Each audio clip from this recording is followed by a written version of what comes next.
রাজনীতিতে চরম শত্রু বা বন্ধু বলে কিছু নেই। আজ যা চরম সত্য, কাল সবচেয়ে বড় বিশ্বাসঘাতকতা। এই প্রবাদটি আবারও নির্মমভাবে সত্য প্রমাণিত হলো।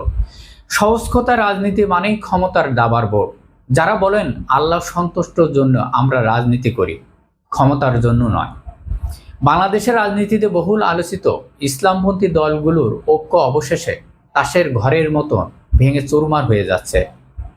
আপাত দৃষ্টিতে যারা মানবতী শক্তির লড়াইয়ে মনে হচ্ছিল, ভিতরের খবর যারা রাখেন তারা স্পষ্ট দেখছেন রাজনীতির মাঠে চরমনাই পীর সৈয়দ রেজাউল করিমের কপাল এবার সত্যিই খুলতে যাচ্ছে। কারণ চরমনাই এখন একেবারেই উঠি পড়ে লেগেছে। পদ্মার আড়ালের মারকতী শক্তি ব্যবহার করার সর্বোচ্চ রাজনৈতিক চেষ্টা চলছে। আর এই চেষ্টা লক্ষ্য একটাই, যেভাবে হোক জামাত ইসলামের জোট ভাঙতে হবে।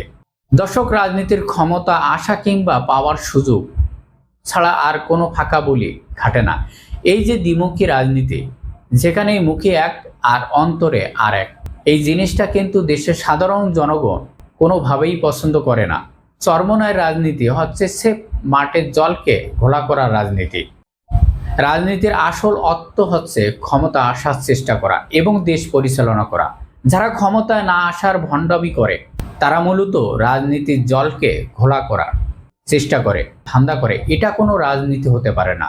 রাজনীতি মূলত ক্ষমতায় যাওয়ার জন্য, আর এই ক্ষমতায় গিয়ে ভালো কাজ করে আল্লাহ সন্তুষ্ট অর্জন করবেন, এটাই তো একমাত্র আসল কথা। এই মুহূর্তে চরমনায় জোটের কোনো প্রয়োজন না থাকলেও তারা কিন্তু নির্বাচনের আগে থেকে এই যে নোংরা জোট ভাঙার খেলাটা খেলে আসছিল।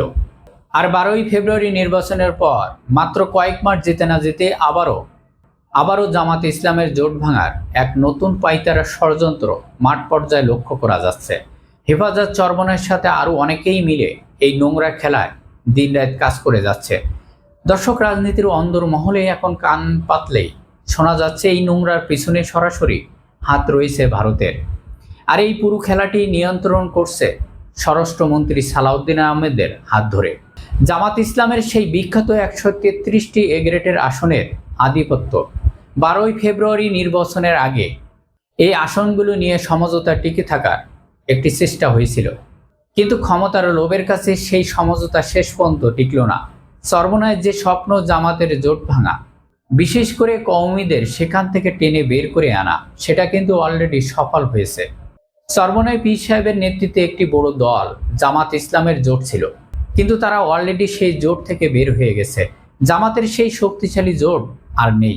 এখন মাওলানা মামুনুল হকের দল আর বাকি যেসব কওমি ভিত্তিক দল আছে, তারাও যদি এই জোট থেকে পুরোপুরি বের হয়ে যায়, তবে বাংলাদেশের রাজনীতিতে মাওলানা মামুনুল হক কিন্তু চিরতরে ডিলিট বা মাইনাস হয়ে যেতে পারে।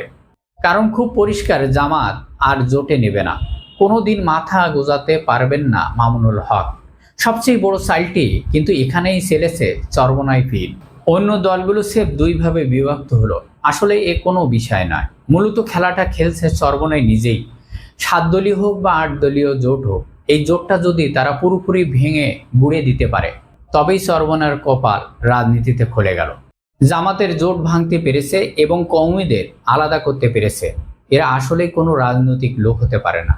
এখন জোর করে এই জোটটা ভেঙে দিলে সাময়িকভাবে হয়তো চরমনায় তাদের মৃত্যুদের অনেক বড় সফলতা লাভ করতে পারে, কিন্তু দীর্ঘমেয়াদে এর কারণে ইসলামপন্থী রাজনীতির বড় ক্ষতি হয়ে যাবে।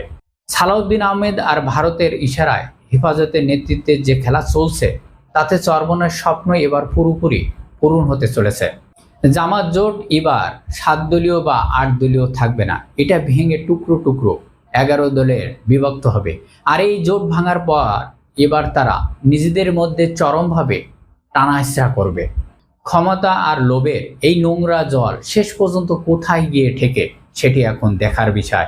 দর্শক, আপনাদের মন্তব্যটা অবশ্যই কমেন্ট করে লিখে জানাবেন। সবাই ভালো থাকবেন।